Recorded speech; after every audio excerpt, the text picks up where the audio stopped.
Lakeland Currents, your public affairs program for North Central Minnesota. Closed captioning is made possible by Bemidji Regional Airport, serving the region with daily flights to Minneapolis-St. Paul International Airport. More information available at bemidjiairport.org. Welcome to a new season of Lakeland Currents. I'm your host, Todd Haugen. My guest for our first show is from the Bemidji Community Food Shelf. His name is Michael Olson, where he is the Executive Director of the Bemidji Community Food Shelf. Michael, welcome to Lakeland Currents. Thanks for having me, Todd.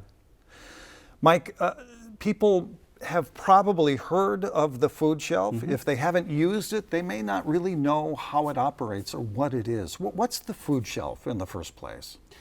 The food shelf is we call it an emergency food shelf, where we provide food for families that can visit once a month and receive about 5 to 7 days worth of food.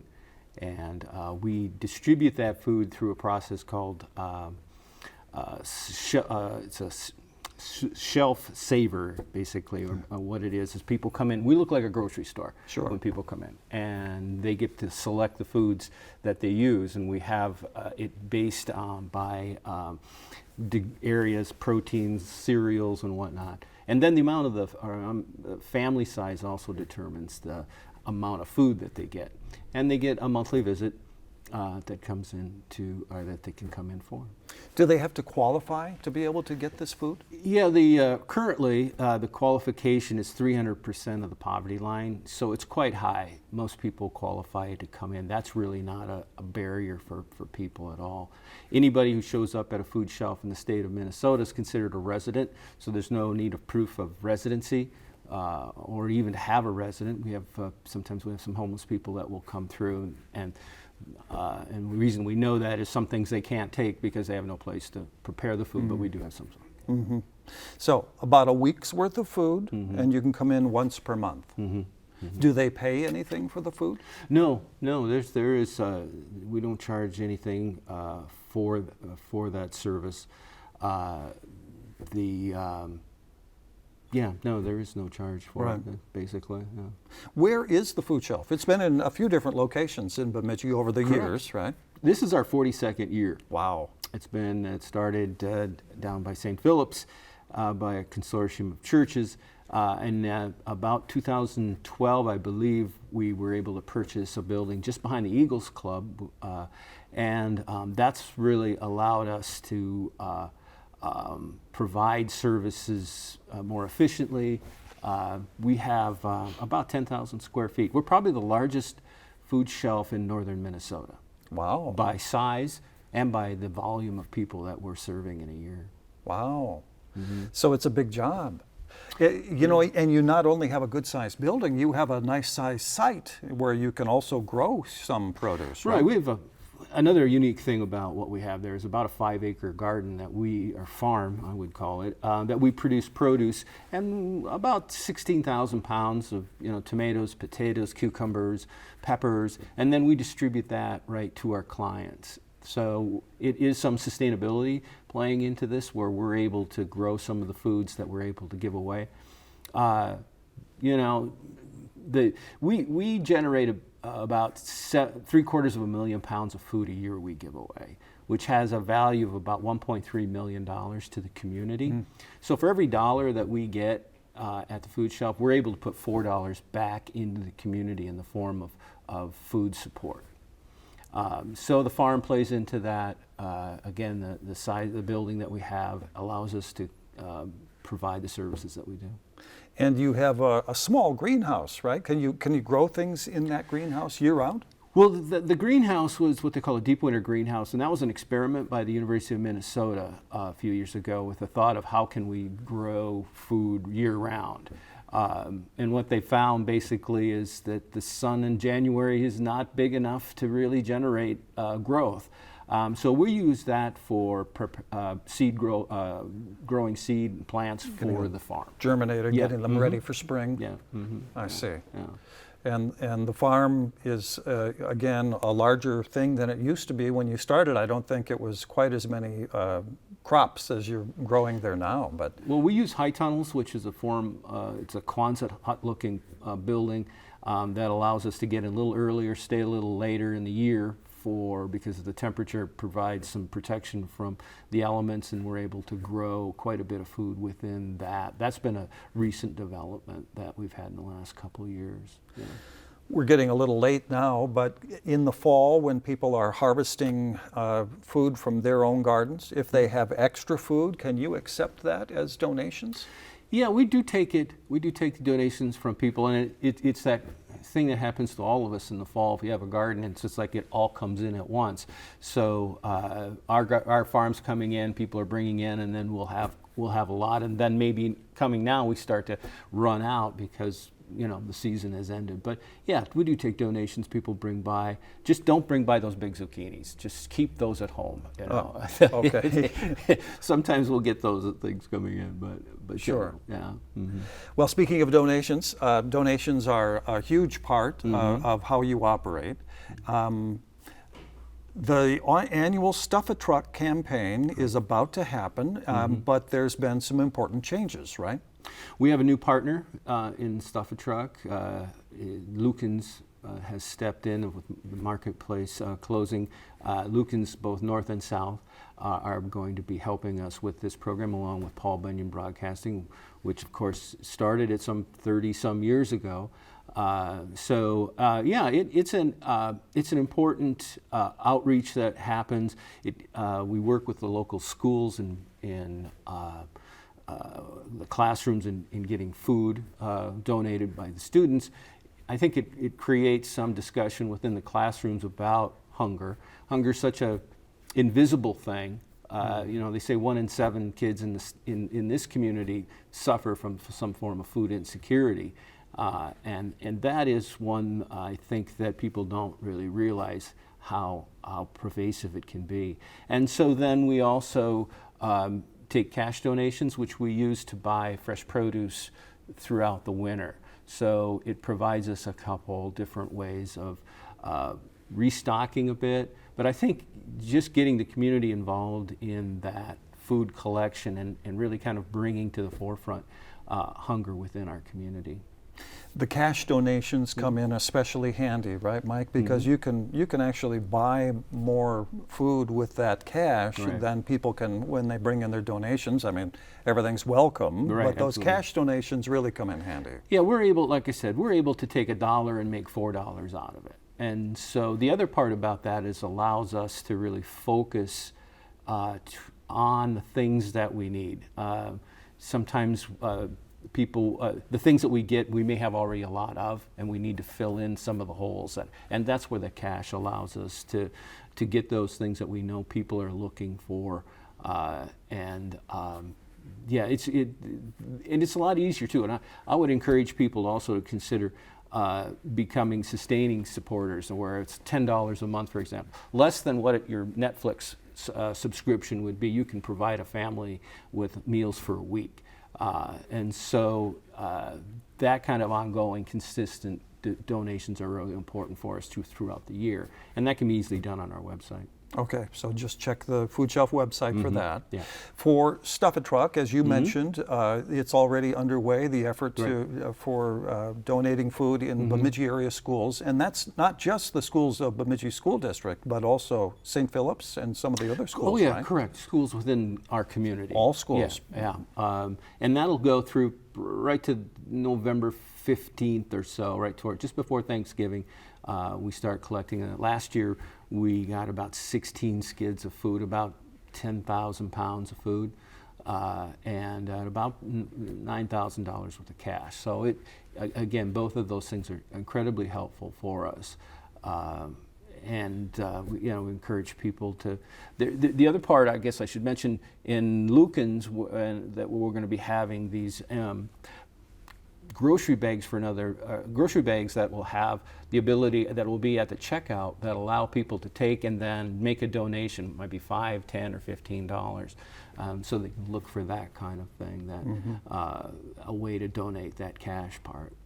Will you still do the semi-trailers? Or Yeah. will there be trailers parked at each Lucan's? Yeah, yeah. From when we've been discussing having some in each lot and putting some of the food that gets donated at the stores as well. Yeah. Okay. Yeah. That'll be happening. So people will be able to donate essentially any time, but it sort of focuses on the last few days of the whole donation campaign, right? Yeah, yeah. Obviously, we're coming up to Thanksgiving and that period of time of plenty, and this is just a great time to really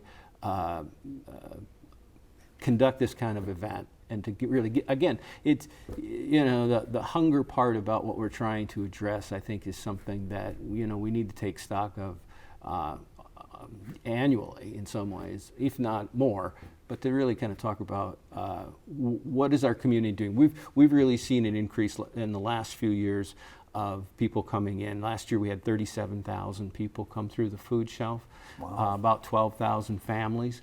What we're seeing is about a 20% increase from the last couple of years, and that's really unheard of. Usually it's 3 to 5%, and from 2018 to now, we've increased the number of people we serve by about 50%.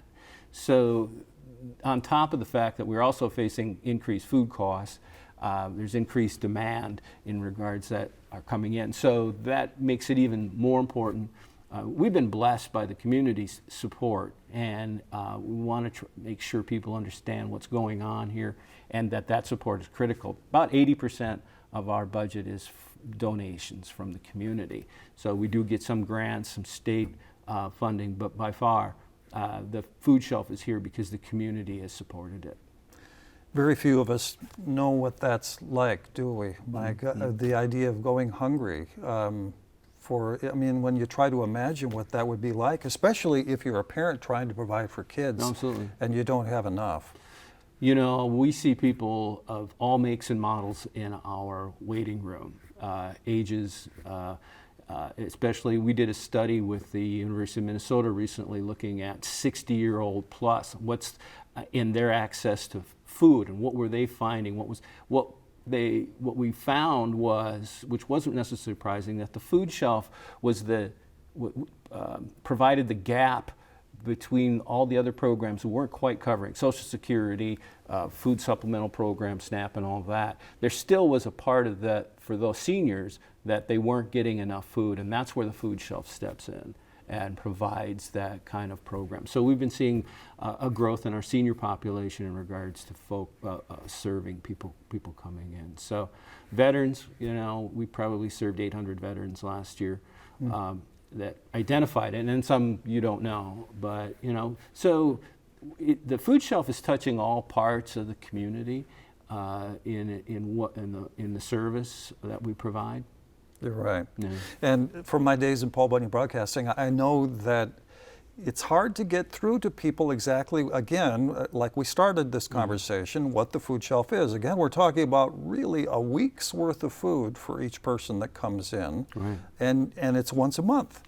Right, yeah. We are an emergency food shelf, and the average is about 3 visits a year. There are some people that come every year or every month, but when we look at the number of visits and the number of people, unique people that we serve, it's about 3. What we're seeing the growth in is the number of visits now. People would, like I said, would come maybe 3-4 times, and now it's 4 or 5 times. And so the potential for them, like if they all started coming every month, we would be in a world of hurt. We wouldn't be able to meet that demand. But right now we're able to provide that emergency stopgap is what's going on in the food shelf here in town. Do you ever run out of room to be able to store food, like from the upcoming Stuff a Truck campaign? Oh, no, it goes. We put out about 6,000 pounds a day of food that goes out, right? So right now the food comes in on the pallet and goes right on the shelf. We're blessed to have a warehouse that we do able to store some, but by and large, it goes out. It comes and it goes. It comes and it goes. Yeah. Yeah. So when I looked at your website before our show, I saw the mobile food pantry, which was something I didn't know about. What is that? That's a service that we've been providing to Kelliher and Black Duck once a month. and where we've been going up there for the last few years. And there's we're at the community center in Kelliher, and then Black Duck at the E-Free Church. Like I said, once a month. Once a month, and just select some things that you have on hand, and people don't request things, do they? Can they? No, do that? it's a pretty much we have a box of food per se, and then we bring up some meats and and try to provide a service to people that can't get down to Bemidji. And you do that once a month. Once a month, yeah. Mm-hmm. Any certain date that you do it? It's the first Tuesday of the month. Okay.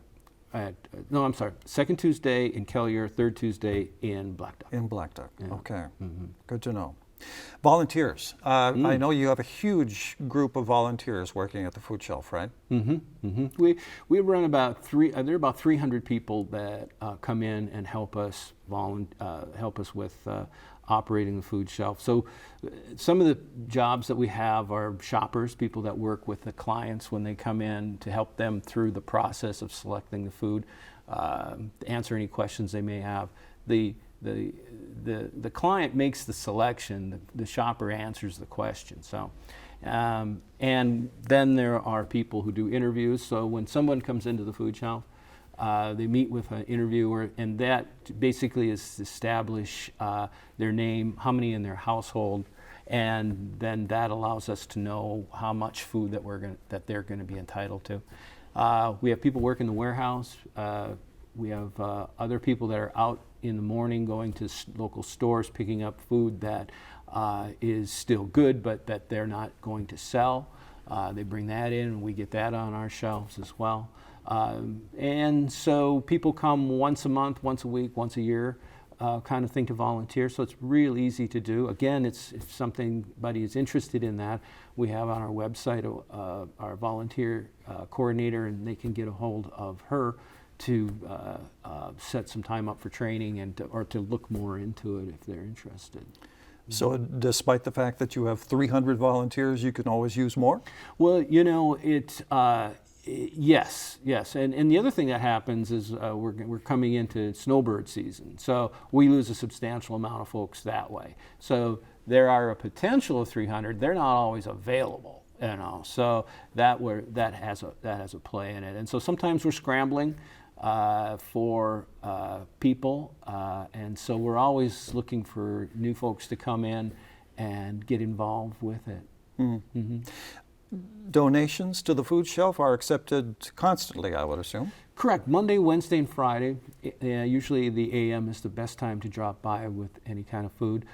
Foods that haven't not been opened, processed foods, home processed foods we're not able to take, but if it's been something from the store or whatever. But Monday, Wednesday, Friday, and the AM is a good time to bring by. Dated material, there are some guidelines on it. It's kind of hard to get into that right now, but the one thing that we don't is like baby formulas and stuff like that can't be given out if they're past due. So some material you can. Some canned goods you can go past the expiration point because they're still good, but that baby formula is one that's not. But Monday, Wednesday, Friday in the mornings, yeah. And there are certain items that you need more than others usually, isn't there? Well, that's a hard one because, again, it fluctuates. Personal care items are always a good thing to go. But that's kind of where the cash donations help us. If people are interested in donating, bring it. We'll gladly take it. And then we sit back and look and say, well, what do we need to fill in here if we cooking oil or whatever it may be, that we then purchase for that to fill that gap. But we also have a list of items that people can purchase for Stuff a Truck. We'll have that on our website as well. People are interested in seeing what the things that we might suggest they want to get. Mm-hmm. And it's hunting season, so venison that's been processed, is that not accepted? That's a real difficult one because it used to be a lot easier to do, but they've tightened that up in regards to processing, and so we really don't do anything with the venison at this point. It did at one time, but the requirements now around it make it kind of prohibitive to And do it. filleted fish, I would assume, probably doesn't work either? Yeah, anything that's kind of, I mean, it would be nice, but that's just kind of the restrictions we have to operate under. And I know the food shelf gets a lot of donations from businesses. Do the local grocery stores donate to the food shelf? Oh yeah, all the stores in town, the grocery stores in town provide us some level of support. Lukens has been by far our biggest supporter over the years and continues to be. But yeah, all the stores provide, and that's where I was talking earlier about the folks. We call them gleaners that go out in the morning and make those collection runs. You know, that's where they're going, is to the stores. Yeah. Do they do that with their own vehicles? Yeah. Yeah. Really? Yeah. We provide a stipend for mileage, but yeah, you know, I mean, that's kind of one of the things when you start looking at the food shelf, that it's here because of the amount of volunteers that have really put their time and energy and treasure into making it happen. So it's I'm always amazed by the community support that we do get. People are very, very generous with us, and without them, we would not be here at all. Yeah.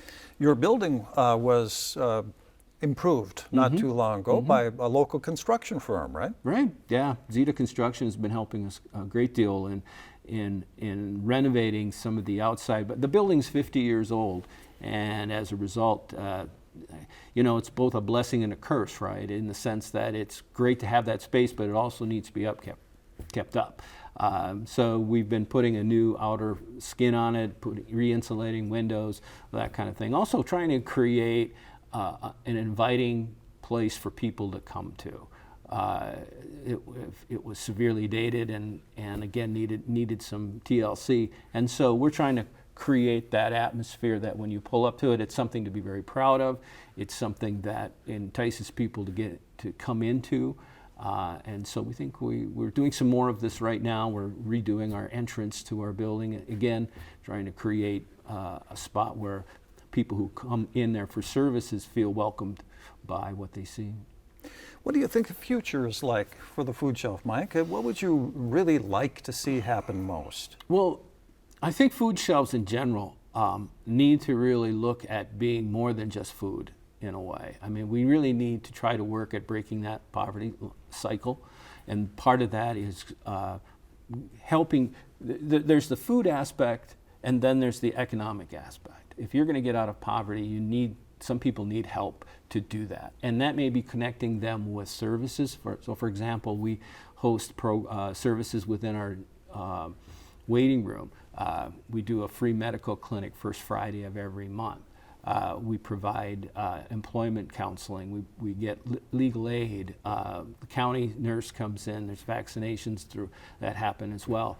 All this happens throughout the month.